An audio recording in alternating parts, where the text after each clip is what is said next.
nous allons. Ok. Il y a un bon chant que.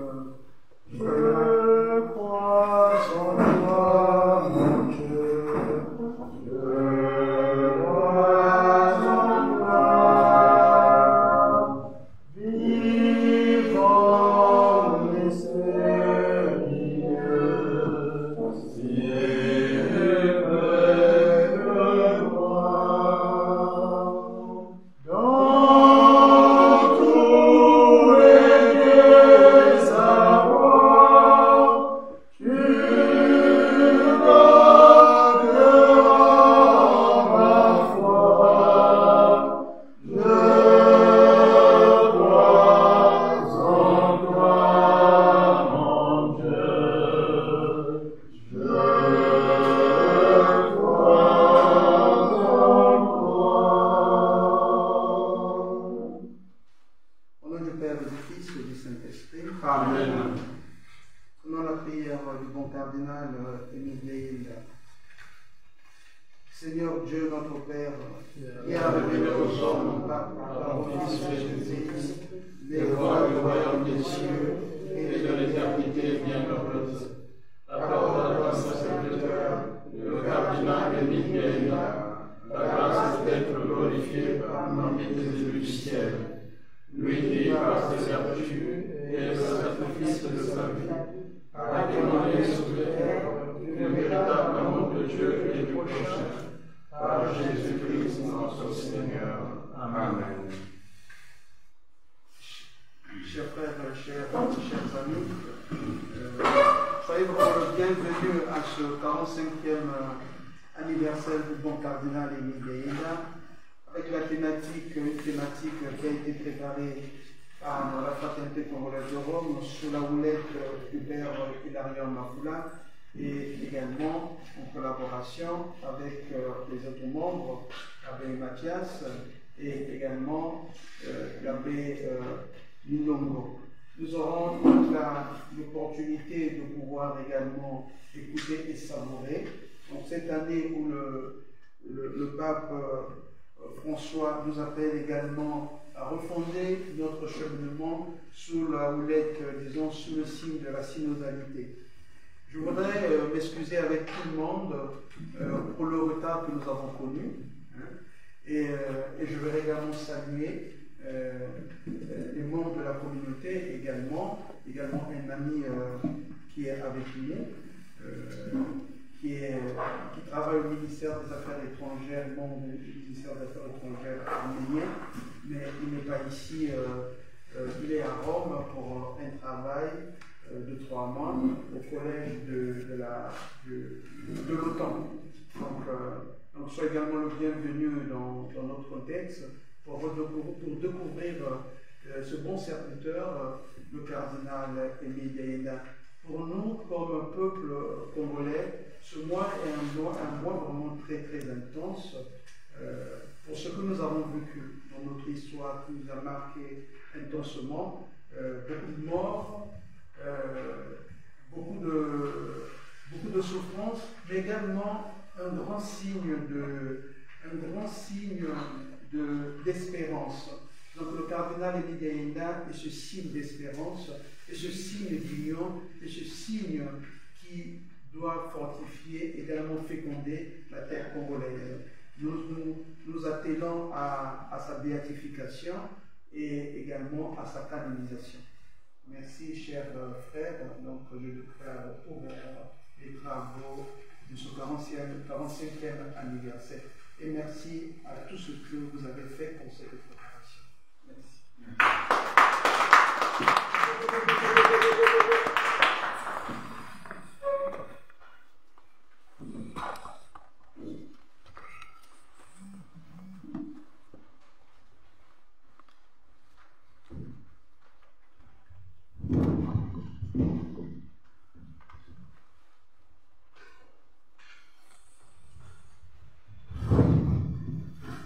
Bonjour, chers tous.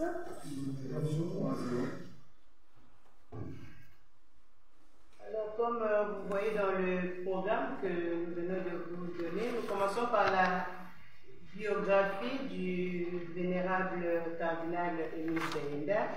Et après, nous allons continuer avec le reste de notre programme. Alors, nous nous posons la question de savoir qui est cette personne que nous appelons Emmanuel Tata Beyenda. Le cardinal Émile Beyenda est né en 1927 en Kikabitungu, non loin de Manelambombe, près de Binza, dans le district de Kindamba.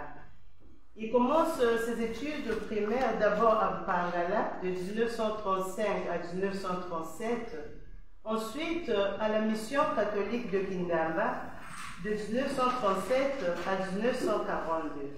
Et enfin, il termine à Bunji à la mission catholique de 1942 à 1944.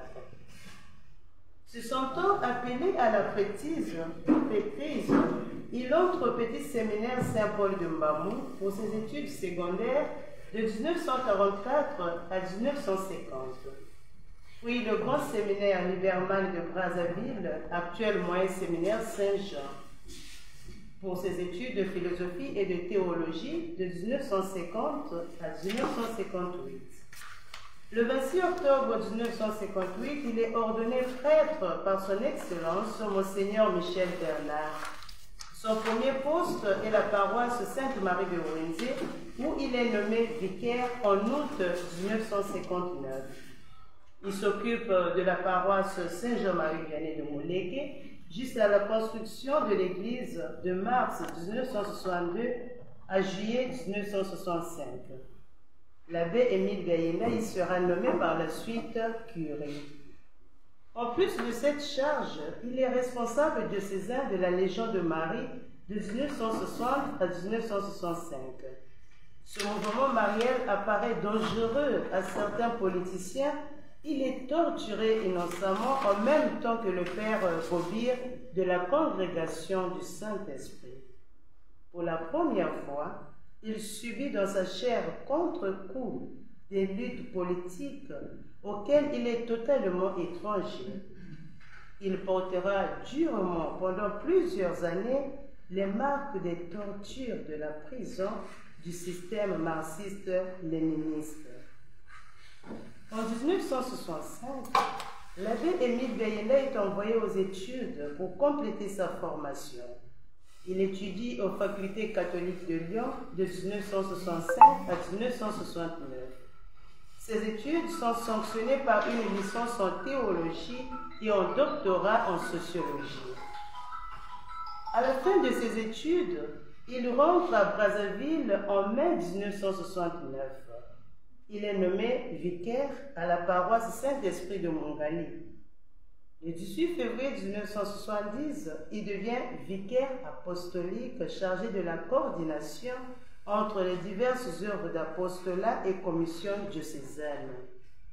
Le 7 mars de la même année, l'abbé Émile Beyenda est nommé archevêque coadjuteur de Brazzaville avec droit de succession.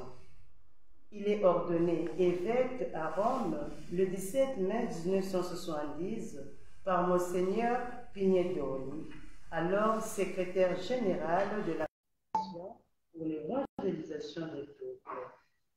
À la mort de Monseigneur Théophile Mbemba le 14 juin 1971, il occupe le siège métropolitain de Brazzaville.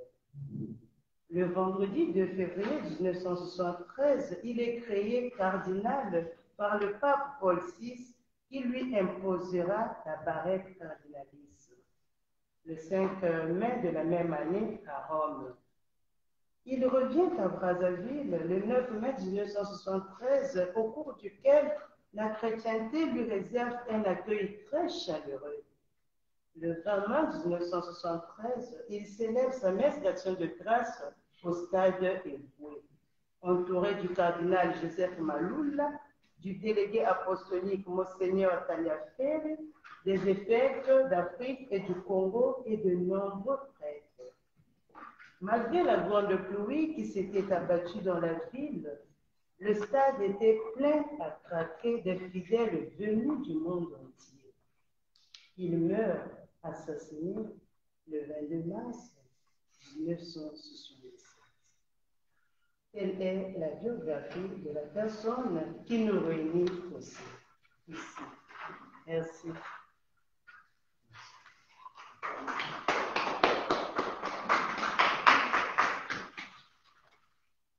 Alors, maintenant, nous allons commencer avec le début des conférences.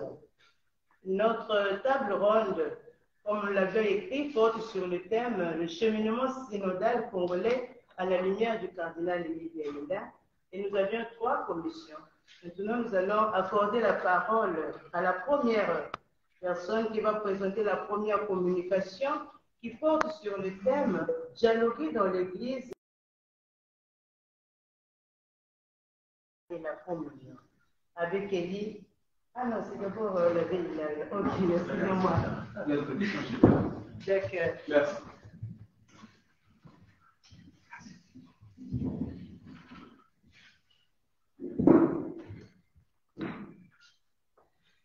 Chers amis, chers tous, comme vous le savez, le pape nous a introduit dans ce dynamisme du synode. Donc l'Église de Dieu est convoquée en synode. Ce cheminement sous le titre « Pour une Église synodale, communion, participation et mission » s'ouvrit solennellement le 9 et 10 octobre 2021 à Rome. La première phase de ce chemin synodal est de favoriser un vaste processus de consultation avec pour objectif d'inviter l'Église, peuple de Dieu, à cheminer ensemble en se rassemblant en assemblée et par la participation active de tous ses membres.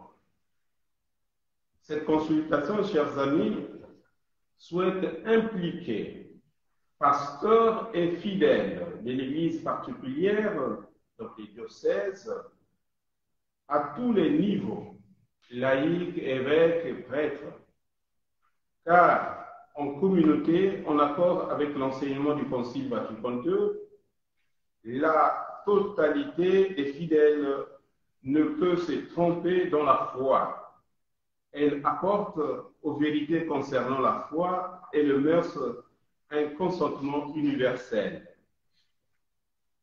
La fraternité congolaise de Rome, dans la célébration du 45e anniversaire de la naissance au ciel de notre bon cardinal, a choisi comme thème le cheminement synodal congolais à la lumière du cardinal Émile Biaïnda. Pour favoriser la réflexion dans l'esprit synodal, c'est-à-dire marcher ensemble, nous qui sommes à Rome comme Congolais et de l'Église du Congo, nous nous sommes constitués en 3, disons, villages ou groupements ayant pour sous-thème spécifique la communion, dialoguer dans l'Église et dans la société, une réflexion faite par les prêtres, les ministres du culte consacré, la participation, se conformer à la synodalité dans l'écuménisme, une réflexion menée par les religieuses consacrées, et la mission, dans la co-responsabilité dans la mission, une réflexion menée par les laïcs et les séminaristes présents ici à Rome. Et donc, pour contextualiser nos sous-thèmes en la personne du cardinal Émile Biaïnda, 3 verbes actifs du synode vont nous accompagner et nous aider de faire émerger les vertus du serviteur de Dieu, le cardinal Émile Biaïnda. Et ces 3 verbes sont rencontrer, écouter, discerner. Merci. Donc nous invitons la première commission en la personne de l'abbé Élie Milon.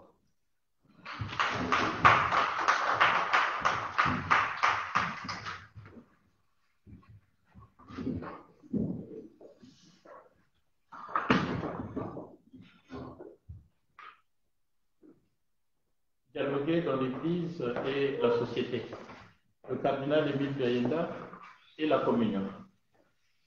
la présente communication s'insère dans le corpus des investigations multiformes pour rendre hommage au cardinal Émile Biaïenda, 45 ans après sa mort, dans un contexte nouveau qui passe du regret ou de l'amertume à l'action de grâce au Seigneur pour cette donation joyeuse qu'il a portée aux martyrs, devenant ainsi une source interpellante et d'invite à la communion des esprits et des cœurs en terre congolaise.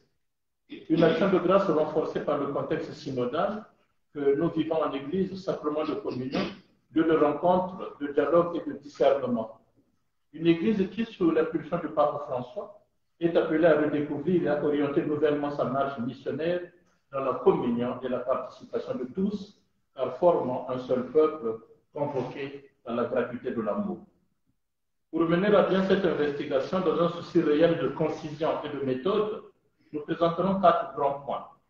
Le premier est celui qui va fournir la saisie des concepts de dialogue et de société. Le second va se focaliser sur la communion comme note intelligible de l'Église. Nous nous efforcerons d'en donner le fondement trinitaire et christologique, tout en fournissant le contenu incontournable de cette même Église qui ne peut se comprendre ni se vivre en dehors de la communion. Le troisième point va se baser sur l'emblématique figure du cardinal Émile Biaïenda, référence, richesse et valeur intergénérationnelle et sa manière de vivre la communion et le dialogue dans sa vie de pasteur dans l'exercice de son ministère. Le quatrième point va réaliser le sursaut de foi et d'espérance en proposant une autopsie du dernier message de ce cardinal pour en fournir les actualités et les inactualités en termes de réussite, d'échecs et d'efforts à fournir dans la marche vers l'avènement et l'événement de sa béatification et de sa canonisation. Une conclusion appétitive disposera notre contribution au partage au principe de scientificité pour son amendement dans un élan synodal toujours soutenu dans le dialogue enrichissant. Premier point, clarification des concepts. C'est juste pour donner un peu la saisie de ce que nous avons comme mot-clé. Il n'est rien de plus normal que la clarification du cadre conceptuel dans lequel se déploie la pensée. De ce fait, sans omettre de définir l'Église et ce qui sera fait en parlant proprement de la communion, nous allons fournir le cadre de compréhension des concepts de dialogue et de société. Dialogue, dérivant du verbe dialoguer. Verbe dialoguer qui, selon le Robert, est un verbe intransitif qui suppose déjà la présence de l'autre.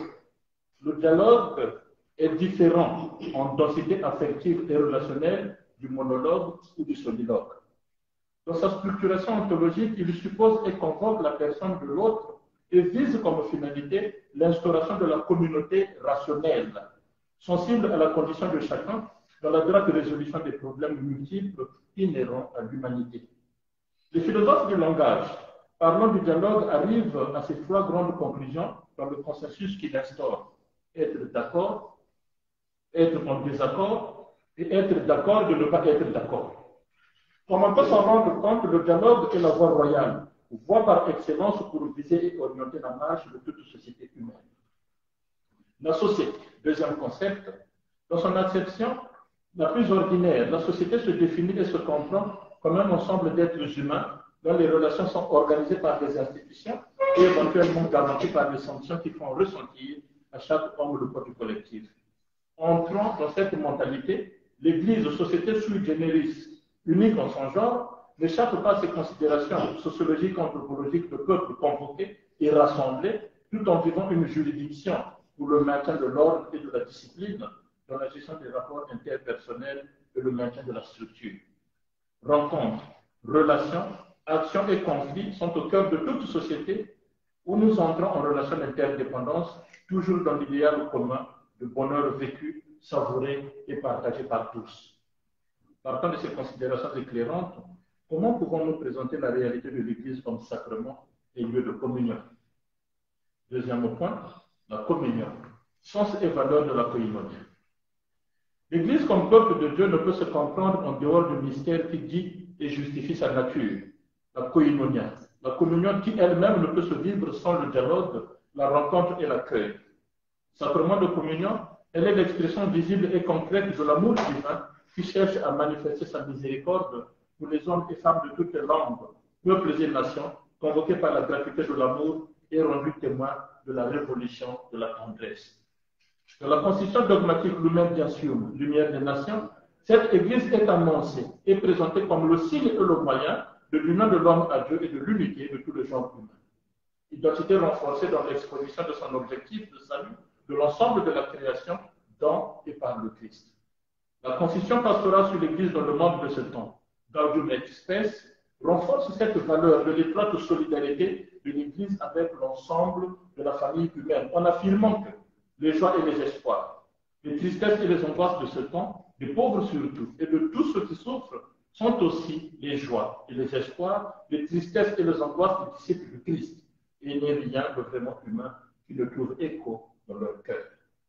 Comme on s'en aperçoit, la communion vraie et authentique ne peut se fonder quand l'Église est en Église, parce que, fortifiée par la vérité de l'Évangile, parole de vérité, de justice, de réconciliation et de miséricorde. L'Évangile, cette bonne nouvelle vivifiante qui conduit à la solidarité vraie et constitue l'autorité suprême en matière de foi et de morale, tout en précisant que ce peuple, l'Église, ne se constitue et ne se rassemble pas par motivation idéologique ou politique, car au-delà de la présence humaine qui constitue ce peuple, il y a un mystère d'amour qui le précède et l'accompagne, car l'ayant engendré, nous le soutenons jusqu'à la consommation des siècles. Disons un mot sur son fondement. Fondement trinitaire de l'Église comme communion. Un seul Seigneur, une seule foi, un seul baptême. Ephésiens chapitre 4, verset 5. C'est dans l'amour qui unit le Père, le Fils et l'Esprit que l'Église prend sa source. La parole sacrement, dont elle est constitutive et porteuse, se présente comme ce qui manifeste, ce qui dévoile et révèle, ce qui rend compte d'eux. Dans le mystère d'union, le Père créateur, le Fils rédempteur et l'Esprit sanctificateur demeurent unis dans l'amour qui distingue chacune des personnes dans le respect et la collaboration. De cette famille trinitaire, l'Église puise sa source et le modèle de son action en étant toujours, déjà et nécessairement orientée vers la communion, comme cum avec union, une union d'intention et d'individus. De l'harmonie dialogique et d'action qui préside à la beauté de la collaboration de cette famille trinitaire, découle le sens et la valeur du dialogue dans la communion et le respect des sensibilités. Le fondement christologique de l'Église communion. Béni soit Dieu, le Père de notre Seigneur Jésus-Christ, qui nous a bénis de toutes sortes de bénédictions spirituelles dans les lieux célestes en Christ. Ephésiens 1:3. Par l'éruption du Verbe de Dieu dans l'histoire des hommes, survit la dimension poreuse, au sens de déchirure positive et d'ouverture de la famille trinitaire. C'est en Jésus qu'en effet sont annoncés les dons nouveaux, renforcés par la promesse de l'envoi de l'Esprit, le Paraclet, qui viendra nous apprendre toutes choses. L'événement pentecostal en acte 2 en est le couronnement historique, sinon le point de départ de l'activité terrestre de l'Église comme institution, car sa naissance est contenue depuis des siècles dans l'ambiance de la famille trinitaire et dans l'économie du salut. Par Jésus, avec lui et en lui, la communion entre le divin et l'humain a été rendue possible, tout en donnant sens et valeur de la communion, de l'union de l'homme et de Dieu et des hommes entre eux. C'est ce qui s'accomplit dans l'Église, lieu de la célébration de la plus haute fraternité au-delà des coups à coude. Cette Église, sur l'invitation du Christ, se rassemble pour l'écoute de la parole et la célébration des sacrements, avec à leur sommet l'Eucharistie. C'est en elle que le Christ initie et instaure le dialogue avec chaque membre, invitant chaque personne à faire autant en mémoire de lui. Cette anamnèse ne signifie pas seulement manger son corps et boire son sang, mais aussi incarner ses valeurs et ses principes, son enseignement à tous les niveaux de nos vies. Le dialogue et la communion en Église ne laissent personne au bord du chemin, car Christ lui-même s'est voulu solidaire de l'homme d'une quadruple façon. Communion, solidarité, dialogue, par mode de similitude. Jésus est l'homme qui divinise, guérit et dialogue. Cas de la guérison du paralytique en Jean 5. Communion, solidarité, dialogue par mode de récapitulation. Jésus est l'homme qui pardonne et renouvelle la vie. Cas de la femme adultère en Jean 8, 1 à 11. Communion, solidarité, dialogue par mode d'excellence. Jésus est l'homme qui invite à la vie parfaite. Soyez parfaits comme votre Père céleste est parfait. Matthieu 5, 48. Communion, solidarité, dialogue, comme l'ouvrier est lié à son œuvre. Jésus, l'homme qui envoie en mission et garantit sa présence parmi ses disciples. Matthieu chapitre 28, verset 16. L'Église comme sacrement, instance communionnelle, centralité du mystère de l'Eucharistie. L'évolution de notre moment de réflexion et de partage nous conduit à la sempiternelle conviction que l'Église, en dehors de la communion, perd son identité. En effet, dans la profession de notre foi, il y a l'expression de notre volonté et de notre raison. C'est chacun de nous, membre du peuple et responsable de sa marche évolutive et de son progrès, qui professe sa foi. Il n'y a pas de foi par procuration. Dans la structuration de notre symbole de foi, le symbole de Nicée-Constantinople, nous l'affirmons. Credo la Chiesa, una santa cattolica e apostolica. En français, c'est rendu par je crois en l'Église. Je crois en l'Église, une, sainte, catholique et apostolique.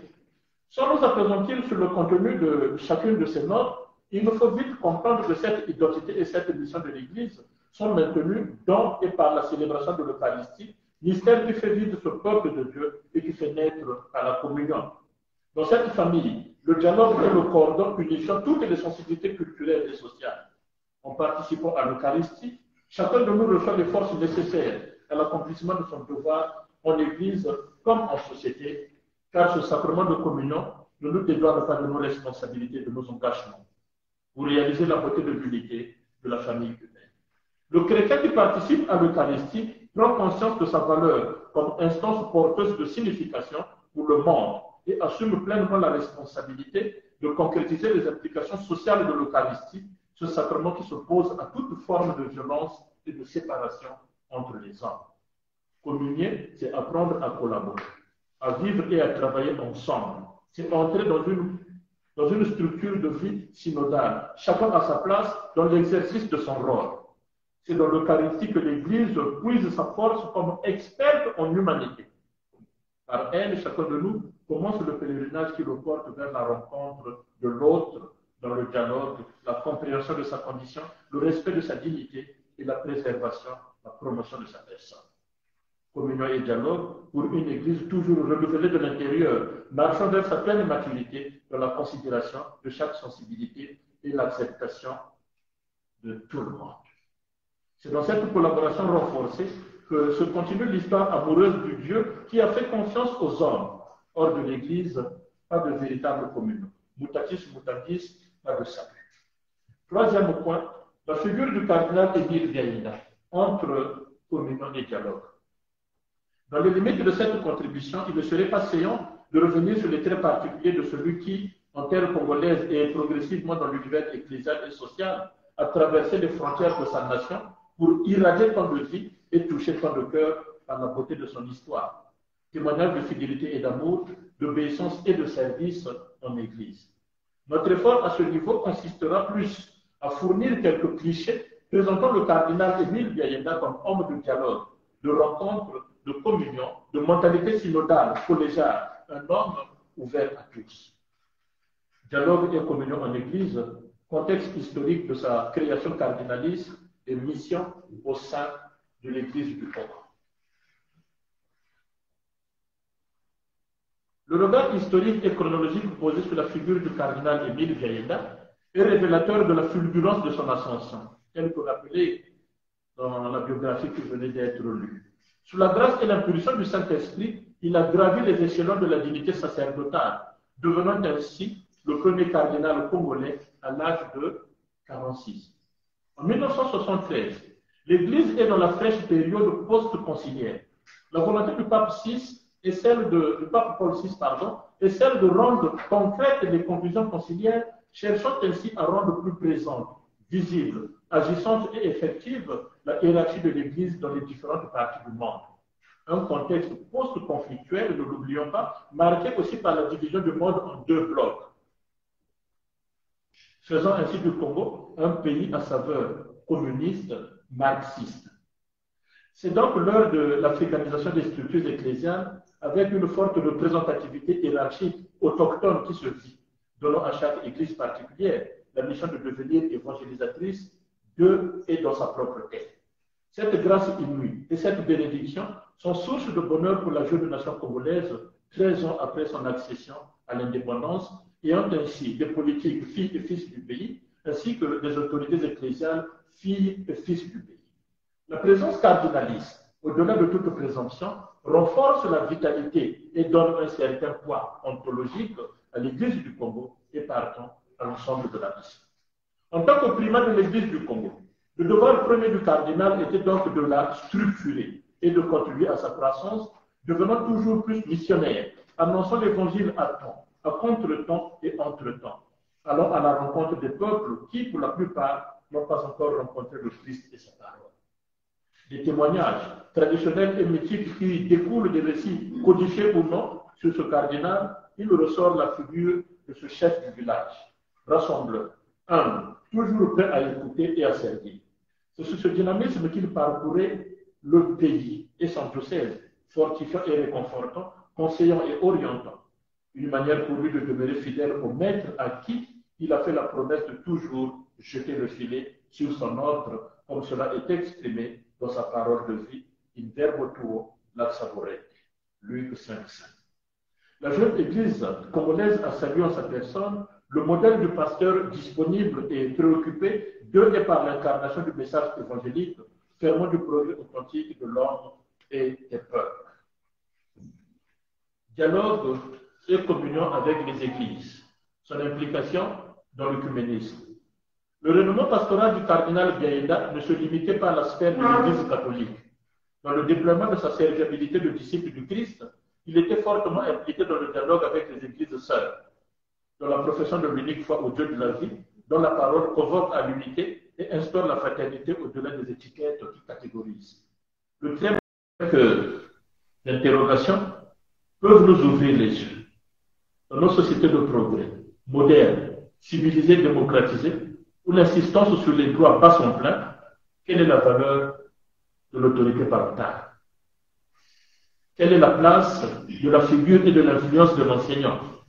Quelle est la place de l'Église dans l'accompagnement moral, éthique et spirituel de notre époque?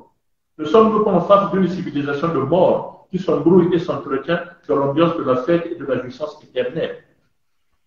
Le martyr dans la communion, autopsie du dernier message du cardinal Émile Biaïda. La littérature de ce dernier message du cardinal Biaïda est à prendre au sens d'un testament et d'un héritage. Dans les deux sens, il est clair que la véritable valeur se trouve dans notre capacité de communier aux intentions de celui qui nous a fait le legs ou le don, comme lors des partages de biens dans nos familles à la suite du décès d'un parent. C'est la meilleure richesse de son cœur. Donc cette correspondance entre ses intentions et nous, ses héritiers, est faussée. Tout ce qui est reçu périra sans nous enseigner la moindre stratégie pour prolonger ou fructifier l'héritage. Même si tout ce qui se reçoit selon le mode de celui qui le reçoit, ce n'est pas dans la pratique des réalités contraires à celles contenues dans le testament que nous pourrons nous affranchir. Écoutons et méditons avant de passer à l'autopsie concrète qui va révéler les inactualités et les actualités de notre appropriation de ce don, de ce testament, de cet héritage. À tous nos frères croyants du Nord, du Centre et du Sud, nous demandons beaucoup de calme, de fraternité et de confiance en Dieu, Père de toute tribu, afin qu'aucun geste déraisonnable ne puisse compromettre un climat de paix que nous souhaitons tous. L'autopsie révèle ce qui suit. Les grandes valeurs, l'unité, nord, sud, centre, et moi j'ajouterai ouest et est comme pour donner notre touche scientifique et compléter les points manquants. Le calme, condition indispensable à tout dialogue. La fraternité, pour maintenir l'équilibre familial, l'équilibre national, sans que personne ne soit de trop, destiné au sacrifice ou à la violence destructrice, parce qu'ils sont tous frères et sœurs, filles et fils du même pays. Inutilité de la barbarie et de la guerre. La confiance en Dieu, lieu de la naissance de la foi respectueuse de l'autre avec grand A et de l'autre avec petit a. Respect de Dieu, respect de l'homme, qui invite et engage à l'agir responsable. La confiance est jumelle de la promesse, ce vaste champ qui engage notre parole et notre action pour la promotion des valeurs nobles et constructives. L'autopsie révèle une vision et une interpellation. Vision d'un pays qui risque de sombrer dans le chaos de la violence et de la barbarie si l'on ne prend conscience du tourment dramatique de l'histoire. Une interpellation face à la récurrence des gestes dépourvus de raisons posées, ça et là, noircissant la vie et l'histoire de toute une nation. L'autopsie révèle une aspiration, le climat de paix.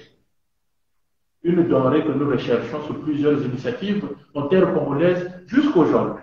À ce niveau, il nous faut affirmer que la paix, celle vraie, n'est pas le fruit du silence des armes ou de l'absence des conflits. La paix, celle authentique, est un don et une grâce que le Seigneur ne cesse de communiquer à ceux et celles qui la lui demandent. C'est en l'invitant et en l'accueillant dans nos cœurs et nos vies qu'il vient, dans le respect de nos libertés, souffler cette belle grâce en disant aux filles et fils, en disant à chacun, la paix soit avec vous, la paix soit avec toi. Sans cette paix, condition sine qua non de vrai développement, l'échec collectif et pluriel sera toujours présent dans un cycle répété de barbarie et de violence. Les enjeux de cette vérité frappent à la porte du cœur et de la conscience de chaque fille et fils du Congo. C'est la vérité de l'exigence du dialogue avec Dieu, maître de l'histoire et des destins de nos différentes nations, à qui appartiennent le monde et la richesse, la terre et tous ses habitants, comme exprimé au psaume 24, bar 23. Ordonnance et conclusion. Pour un Congo libre et nouveau, terre de communion et de dialogue vrai, véritable paradis terrestre. La clé est confiée à tout le monde pour dénouer ce qui nous détruit et dynamiter la vraie vie de bonheur pour tous. 1. Revenir sincèrement au Seigneur en implorant son pardon pour tout le mal commis au niveau national et personnel. Catharsis et métanoïa, purification et conversion. 2. Réapprendre le vivre ensemble en réparant le tissu social et en éradiquant les fibres destructrices du repli identitaire. 3. Exploiter les atouts et valeurs du développement contenus dans nos différentes tribus et dans nos ethnies. Une exaltation positive du tribalisme. 4. Renforcer notre investissement dans l'éducation de l'enfance et de la jeunesse. 45 ans après la mort du cardinal et du président Gwabi, certaines écoles du Congo, pays scandaleusement riches, manquent de salles de classe et du minimum indispensable à la formation. Pas de centres nationaux d'encadrement et de formation des jeunes, exposés à leurs tristes conditions et bercés par les flatteries de la réussite facile. Responsabilité de tous, pas seulement de politique. Certains projets ont été détournés par l'Église. Avouons et assumons la vérité historique. 5. Opter pour un programme national de développement qui exprime notre maturité et notre souveraineté. Produire ce que nous consommons est le premier niveau de véritable indépendance, de véritable communion nationale. 6. Favoriser l'économie endogène en soutenant les entreprises des filles et fils du Congo. Que le Congolais cesse d'être étranger dans son pays, victime du capitalisme ravageur et de la domination étrangère. 7. Renforcer le social des Congolais en construisant tant de structures et en accompagnant les citoyens dans les différentes étapes de leur vie. La petite Suisse est encore envisageable, question de détermination. 8. Répartir la richesse nationale et faire évoluer la société. 9. Redonner aux filles et fils du Congo la joie et la fierté d'appartenir à un pays qui s'engage sur la voie du progrès effectif, en créant et en donnant du travail. Seul moyen pour corriger et échapper à l'effet boomerang de la violence qui risque de retomber sur nous avec la hargne de cette jeunesse dont nous avons ruiné l'histoire et prostitué l'avenir. Le Koulouna et Bébé Noir sont déjà une alarme à ne pas négliger. 10. C'est bien dit, j'espère. Considérer le Congo comme notre patrimoine commun, lieu de notre épanouissement et don reçu de Dieu. Un lieu où le bonheur est possible, à condition que changent nos cœurs et nos mentalités. Somme toute, c'est dans ces aspirations, expression de double communion sacramentelle et nationale, que nous serons réellement debout, comme Église et comme peuple, entièrement déterminés à vaincre et détruire les barrières inutiles qui retardent l'unité, le travail et le progrès. Une tâche multidimensionnelle qui appelle et intègre la volonté de tous. Sur ce chemin, c'est chacun de nous qui doit se déterminer et se mettre à l'œuvre. L'Église, aux côtés de l'État, a aussi son rôle et sa responsabilité dans ce vaste chantier de transformation visant la communion multisectorielle. Évangélisation et développement ne s'opposent pas. Et ce développement, comme le disait le pape Paul VI, est le nouveau nom de la paix. Qui veut donc affirmer que le Congo, 45 ans après la mort du cardinal Biaïna, est en paix, doit non seulement fournir les preuves de son développement fondamentalement humain, mais aussi et surtout s'engager dans cette action pour donner une réponse pleine de vitalité et de sens. L'heure n'est plus à l'indexation ou à la désignation des coupables, car même Judas a joué un rôle dans l'histoire du salut. L'heure est au travail, au sursaut, affectivement et effectivement positif, révolutionnaire et transformateur. Réalité nouvelle auquel nous invitent tous nos martyrs en terre congolaise. Parmi nous et avec nous, ils sont présents pour dialoguer, communier et recadrer notre marche. Oui, ceux qui sont morts ne sont jamais partis. Ils sont dans l'ombre qui s'éclaire et dans l'ombre qui s'épaissit, comme pour reprendre les mots de Birago John. Parmi nous et avec nous, ils sont présents et nous adressent cette invite. Lève-toi, Église et patrie courageuse, pour un Congo qui jamais plus ne faillira et que seul Dieu pourra effrayer par l'insistance de son message sur la conversion, le changement de mentalité, car la communion, le dialogue sont toujours possibles dans l'amour purificateur. Je vous remercie.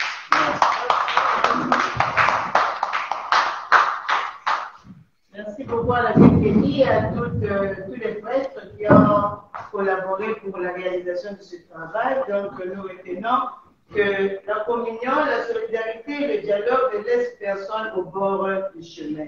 Et que le cardinal Émile Béenda est celui dont la parole convoque à l'unité.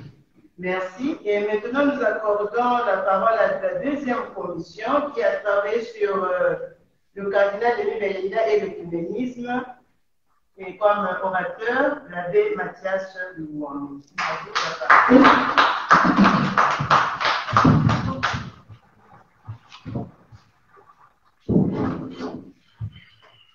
L'abbé Kelly a accordé Mathias Louan pour le cœur. L'œcuménisme aussi en passant. Et bon, je fais une synthèse du travail. Le terme est formulé comme suit. Le cardinal Émile Béenda et l'œcuménisme. Autrement dit, comment le cardinal pensait l'œcuménisme, comment il vivait, comment s'il enseignait. Et avant d'arriver sur ce point, il faut d'abord dire un mot sur ce que dit l'Église sur l'œcuménisme et aussi dans la Bible, qu'est-ce qu'on dit de l'œcuménisme. Le premier point, l'œcuménisme dans la Bible. Nous avons là deux versets bibliques essentiels, fondamentaux. D'abord, Jean 17, 21. Où le Christ dit, on appelait verset de table, que tous soient un. Ce verset fonde même l'œcuménisme dans la vision chrétienne en Christ. Et plus loin, le Christ dit, pour qu'il soit un comme nous. Nous qui, Dieu qui est Père, Fils et Saint-Esprit. Cela veut dire que l'œcuménisme tire sa source et son achèvement dans la Trinité Sainte. Pour lui, chrétien, pour bien vivre l'œcuménisme, il faut partir de la Trinité Sainte, mais il faut imiter la Trinité Sainte. Deuxième point, l'œcuménisme chez les pères de l'Église. Nous avons retenu ici un seul père de l'Église, à savoir Irénée de Lyon, que le pape François a proclamé récemment Doctor Unitatis, autrement dit, docteur de l'unité. Pour lui, Saint Irénée de Lyon, Dieu a deux bras, lesquels le Père et le Saint-Esprit. Ces deux bras sont unis et travaillent ensemble pour le bien de la Trinité Sainte. Donc voilà pourquoi François a proclamé récemment Irénée de Lyon comme étant le docteur de l'unité, Doctor Unitatis. Troisième point, l'œcuménisme dans le magistère de l'Église. Nous avons retenu deux documents fondamentaux. Le premier document, c'est un document conciliaire, Unitatis Redemptionis Gratia, où les pères conciliaires du Concile Vatican II ont défini la pensée de l'Église sur l'œcuménisme. On peut lire par exemple au numéro 4, de l'Église dit bien que, étant donné qu'aujourd'hui, en diverses parties du monde, sous le souffle de l'Esprit Saint, beaucoup d'efforts s'accomplissent par la prière, la parole et l'action pour arriver à la plénitude de l'unité voulue par le Christ Jésus. C'est un numéro qu'on peut relire, numéro 4, l'identité d'intégration. Enfin, deuxième document, c'est l'encyclique du pape Jean-Paul II au Nicée. Je veux tout simplement que tous soient un. Il y a aussi le pape Jean-Paul II qui reprend 30 ans après la prononciation du Concile sur l'œcuménisme, il enrichit en disant que lui, en tant que pontife de l'Église, en tant que pape, il est là pour affermir les chrétiens, mais aussi dans la dynamique de l'œcuménisme, que tous soient un.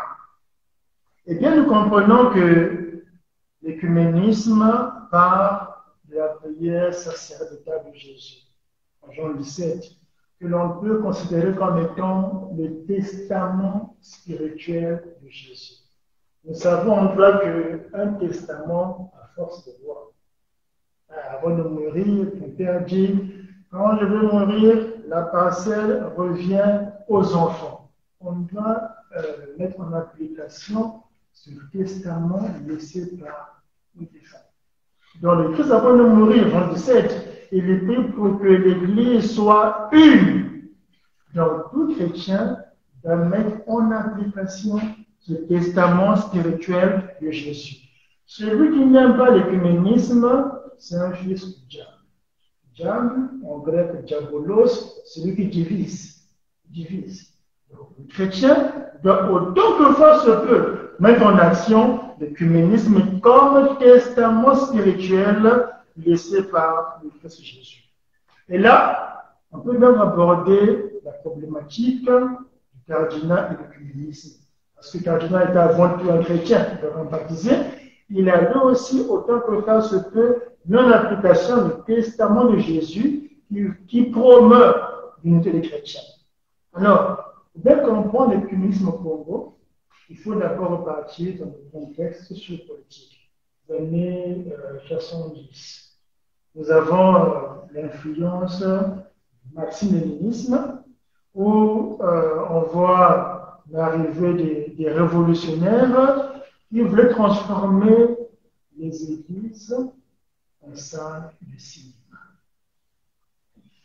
Des mouvements des jeunes chrétiens comme les Pères Vaillants, les Loveto, les scouts, les guides, étaient dissous et remplacés par les pionniers de la Révolution.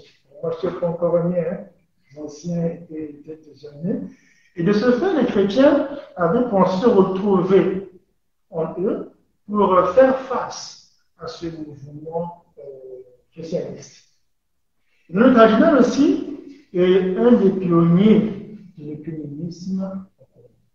Pour bien comprendre sa pensée sur l'œcuménisme, nous avons retenu une interview qu'il avait accordée à M. François Hudouin à la radio Il avant la Révolution en 1973, quand on avait annoncé officiellement qu'il est fait cardinal. Donc, il avait accordé une interview. C'est un texte qu'on peut retrouver dans le livre de l'abbé Adolphe Chakaka. Donc, je vais vous donner quelques idées phare du cardinal sur l'œcuménisme. Le cardinal, l'œcuménisme, c'est l'unité des cœurs et des esprits. Peu importe les diversités extérieures, mais l'unité vraie, l'unité des cœurs et des esprits. Le cardinal, l'essentiel pour l'unité, c'est de penser, de dire le bien sur les autres. Reconnaître le bien que ton frère, ta soeur est capable de faire, dit le cardinal. Le cardinal, le chrétien être le champion de l'unité parmi les hommes, parce qu'il n'a qu'un seul commandement, celui d'aimer l'autre. Le cardinal, l'œcuménisme, et symbole de l'unité nationale. Et si on a retrouvé une homélie qu'avait prononcée le cardinal en 73, le 8 juillet, quand il ordonnait le père Ernest Colombo dans la basilique Saint-Anne du Congo. Il disait ceci, le cardinal: qui parmi vous acceptera d'aller enseigner aux jeunes Congolais que le Moshi est frère du Kouyou, que le Kouyou est frère du Lari, que le Téké est frère du Vili, que tous les hommes doivent s'aimer comme des frères, et que de notre Père demandera à chacun ce qu'il aura fait aux autres. Une belle homélie du cardinal par laquelle il combattait le tribalisme national, qui est vraiment une entrave à l'unité nationale et aussi à l'écuménisme au niveau du Congo. Et chose curieuse, la même homélie, le cardinal va la répondre en 1914, il va ordonner l'abbé Vincent Milani. La même homélie. De là où il avait mis Ernest Colombo, il le barrait, il le mettait à l'auteur. Pourquoi il a fait ça? Je ne sais pas, peut-être pour insister sur les idées de l'écuménisme de l'Union nationale. Même homélie pour les deux prêtres, père et abbé, curieusement, sont devenus aussi évêques. Le cardinal, l'écuménisme doit se vivre non pas seulement pendant les célébrations de la semaine écuménique en janvier, mais un écuménisme social, pratique. Je dis par exemple pendant les mariages, les veillées funèbres, les célébrations liturgiques, on peut mettre un cachet écuménique. Par exemple, une œuvre sociale comme la construction d'une salle de classe ou d'un pont. On peut nettoyer une route. Ces images, ces idées, pour montrer le côté de l'écuménisme pratique. Pour terminer, je vais citer trois choses. Premièrement, sa devise épiscopale. Il verbe l'axabo. Ta parole, Seigneur, je jetterai les filets. Mais un filet qui doit partir du testament de Jésus, en 17, nous invite à l'unité, que tous soient un. Deuxièmement, c'est dans mon monde du cadre, et là, je t'aime, de la jeune fille, qui m'a dit que le cardinal, avant de mourir, avait chanté un chant. Je crois en toi, mon Dieu. Mais il est revenu sur le dernier refrain. Plus près de toi, mon Dieu, plus près de toi, pour que je serve mieux, reste avec moi. Fais-moi de jour en jour grandir en ton amour. Plus près de toi, mon Dieu, plus près de toi. Il est revenu plusieurs fois sur ce verset où il est clairement dit plus près de toi, mon Dieu. Un Dieu qui est trinitaire, mais qui est aussi unité. Un Dieu qui est un et trine. Il nous invite là aussi à faire la promotion de l'unité. Enfin, nous avons maman de ma Charlotte. C'est grâce à elle qu'on a pu ouvrir la rose du cardinal. Et aussi, cette côte cardinale montre le rayonnement de la Sainte-Eutype, qui n'est pas connu seulement chez les catholiques, mais aussi les non-catholiques, les protestes, les saint-eutypistes, les kingonistes. Et cela montre aussi que nous sommes unis aussi dans la sainteté que Dieu a vécue autant que faire ce peu, en tant que chrétien, en tant que diacre, en tant qu'évêque, en tant que cardinal.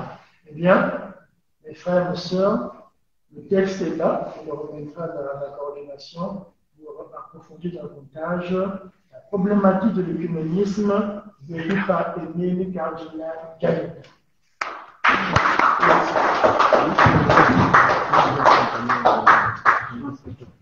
Merci à vous, Cédric, et tous les religieux, toutes les religieuses qui ont contribué à ce travail. Donc, s'il est vrai que dans certaines circonstances, le testament laissé par le dépouillement peut être attaqué, eh bien, tel n'est pas le cas avec le testament laissé par Jésus.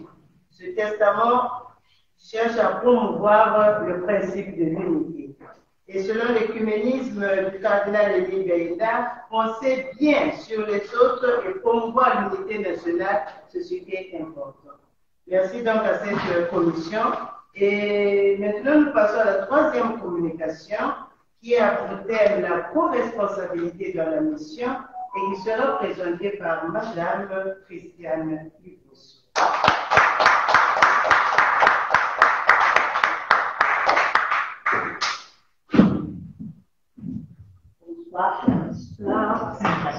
Vraiment, c'est un peu, pour moi, c'est un privilège, hein. Parler du cardinal après les prêtres, c'est pas facile, hein. J'espère bien, parce que là, j'ai prié à Parlement pour notre temps de la visite, où on va essayer, on a fait un travail, on va le présenter. Je voulais bien mettre le nom de tout le monde, hein, parce que bon, ça a été coordonné, normalement coordonné par l'abbé Larian, la loi il y a aussi Soba. Notre travail s'est basé sur le cheminement synodal congolais à la lumière du cardinal Émile Gaïda. Ce que nous avons été confié, c'était la mission, plus précisément la co-responsabilité dans la mission. Depuis plusieurs années, l'Église du Congo vit le mois de mars pour une commémoration de la naissance au siècle de ses fils, le cardinal Émile Gaïda. Cette démarche consiste à accorder plus d'attention à la compréhension et à l'assimilation des valeurs qui ont marqué la vie de notre pasteur. Le travail s'articule autour de trois parties.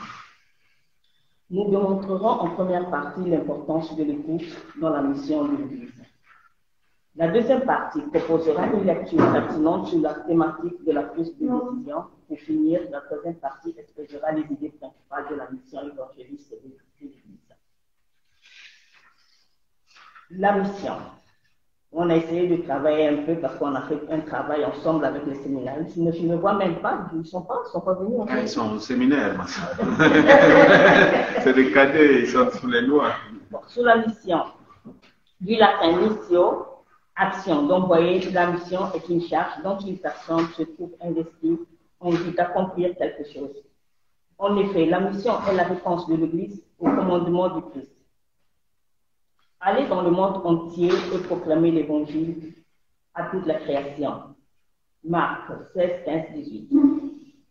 L'activité missionnaire de l'Église est donc liée à l'annonce de la bonne nouvelle.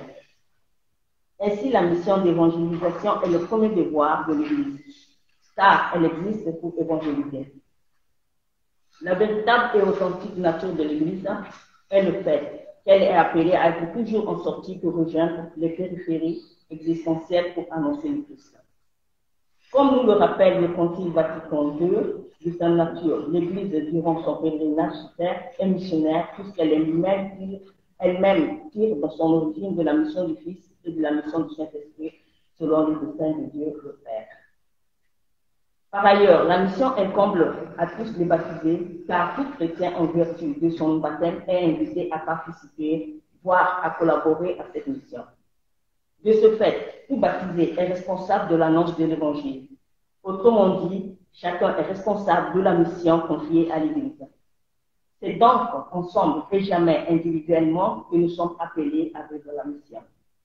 Ministre ordonné, évêque, prêtre, diacre, vous le savez mieux que moi, laïque que je suis, religieux ou religieuse comme sœur Rita, chacun a sa place et sa condition tout en tenant compte de la diversité des ministères et des qualités. Et comme sœur Brigitte aussi, non? C'est sœur Brigitte. Sœur Brigitte, excusez-moi. Bon, elle, je connais parce que je dors avec elle, elle m'appelle à chaque moment, ce n'est que normal.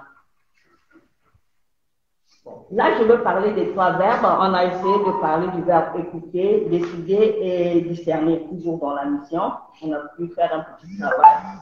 Écouter, ça c'est Patricia qui a parlé de ça. Bon, j'ai essayé de faire un peu de synthèse comme ça avec Abbé Larian. Écouter. En définissant le synode comme écouter ensemble ou écouter avec les autres. L'écoute est l'attitude du chrétien envers la parole de Dieu. En effet, l'écoute est un thème récurrent dans notre quotidien. car les relations interpersonnelles se tournent entre parler et écouter. Autrement dit, l'écoute est avant tout une caractéristique des vivants, capable d'entretenir des relations interpersonnelles, d'entrer en dialogue. Ainsi, l'écoute est la capacité à entrer en dialogue avec les autres et avec Dieu. Et ça, c'est très important. Mais pour écouter, il est impérieux de faire silence dans son cœur, afin de laisser agir en nous la parole de Dieu. L'écoute est donc une aptitude indispensable pour la recherche de Dieu. Par ailleurs, notre Seigneur Jésus-Christ avait l'habitude de se retirer, de s'isoler pour mieux prier et écouter son Père. C'est donc dans le silence que l'Esprit de Dieu nous parle et que nous puissions l'écouter. À cet effet, les communautés religieuses, et en particulier celles monastiques, nous donnent l'exemple de cette écoute, non seulement intérieure, mais aussi communautaire. Par conséquent, l'écoute de Dieu suppose une proximité. D'une part, si nous écoutons Dieu, nous connaîtrons sa loi qui nous permettra d'agir en s'appuyant sur des valeurs évangéliques et de savoir la mettre en pratique. D'autre part, Dieu écoute aussi. Il a écouté son peuple en premier, avant même qu'il soit un peuple. La libération d'Israël de l'esclavage en Égypte est le grand témoignage de la compassion de Dieu pour son peuple. L'écoute devient alors une attitude réciproque entre Dieu et son peuple, car l'écoute constitue l'élément majeur du dialogue entre Dieu et les hommes. Ainsi donc, l'écoute de Dieu conduit les hommes non seulement à une attitude filiale envers Dieu, mais encore avec une attention aux autres membres du peuple. En d'autres termes, l'écoute de Dieu conduit à une écoute des autres. On sait que l'écoute est très importante. Tout ce qu'on fait d'abord, c'est écouter l'autre. Même dans mon travail, moi je fais un travail, on appelle centre d'ascolto. Donc je suis là, je dois écouter ce que les autres disent. Et je peux trouver une solution après. Le deuxième verbe, c'était décider. Du latin decidao, qui signifie résoudre et définir suite à une observation ou un jugement. Ce verbe peut se rapporter aussi bien à la vie profane qu'à la vie chrétienne. Car il faut prendre des décisions dans tous les domaines. En analysant les différentes décisions, nous pouvons comprendre que, confirmant la phrase précédente, le verbe décider est très important dans la vie de chaque individu. Partant de ce fait, on peut se demander pourquoi décider dans la vie. Les réponses à cette question sont multiples, mais nous nous limitons à énumérer celles que nous pensons être importantes. D'abord, on décide sur nos actions quotidiennes qui façonnent notre journée et notre mode de vie. Ensuite, dans l'objectif de continuer à suivre notre modèle, le Christ et notre Seigneur. En répondant aux questions que nous pose la Sainte Église, nous devons chaque jour faire preuve de discernement pour décider de l'action à entreprendre pour être en conformité avec le style de vie qui nous lie à Jésus-Christ. Enfin, il nous incombe de décider de faire le bien ou le mal, de décider de ne pas pécher ou céder à la tentation. Ainsi, Dieu veut que ses enfants prennent des décisions responsables. Il leur a donné le Saint-Esprit pour renouveler leur intelligence. Il leur a donné sa parole pour servir de référence. C'est pourquoi la Bible nous présente des personnes ordinaires qui sont passées du statut de pécheur à celui d'apôtre ou de pécheur d'homme, comme Pierre et Paul en l'avant donné. De ce fait, décider, bien connaître et bien décerner afin de mener la mission à laquelle on veut se consacrer pour le bien de l'Église. En ce qui concerne le discernement, j'ai essayé de faire, parce que c'était trop long. Je ne voulais pas faire comme avec Élie qui est resté toute la journée. Le discernement est la capacité introspective de distinguer le vrai du faux, le bien du mal et de choisir le bon. Avoir le discernement permet à l'homme de prendre de la hauteur afin de s'élever au-dessus de la mêlée face à certaines situations de la vie. Suite à l'événement biblique qui conduisait à la condamnation du Christ, on nous parle que la masse est par moments hypocrite et son départie, car elle est capable de condamner l'innocent et de libérer les malfaiteurs.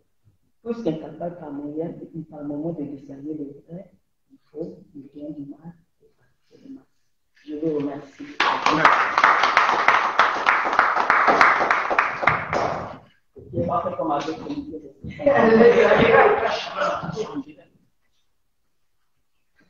Voilà, merci beaucoup à à Maman Yvos pour la disponibilité et pour tout ce temps qu'elle a consacré pour donner son meilleur pour la réalisation de ce travail. Et donc, nous retenons ces verbes, écouter, décider, discerner. Voilà, donc merci à tous. Et nous passons maintenant à l'étape des carrefours. Je pense que la Bible, là, elle veut donner plus de précision sur le bâtiment. Merci. Chers amis, merci. Merci à tous les intervenants. Donc, la BPI a comme responsabilité du carrefour rencontrer. L'autre carrefour, c'est l'abbé Mathias, écouter, et Père Hilarion, discerner, décider. Ces trois verbes sont des verbes actifs que, comme vous pouvez l'imaginer, notre bon cardinal a dû écouter, et beaucoup écouter. Écouter la parole de Dieu, écouter la parole de l'Église, écouter le peuple de Dieu. Donc l'écoute est au centre de l'exercice de la foi. Comme bon pasteur, il devait sortir de son sacristie, de sa sacristie pour rencontrer. La Chiesa in uscita. Aujourd'hui, le pape François nous le dit, mais déjà, dans ce temps-là, c'était vraiment des pasteurs en action. Donc, la Chiesa in uscita.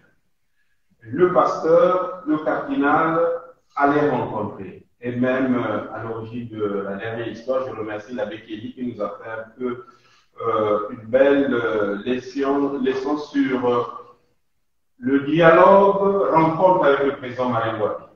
C'est une rencontre. Donc, on ne doit pas négliger ces faits historiques. Et donc, notre bon cardinal a dû décider. Surtout discerner et décider. Donc, trois verbes qui accompagnent vraiment l'image de notre cardinal Émile Vieira. Écouter, rencontrer, décider. Merci. Donc, on se divise en carrefour.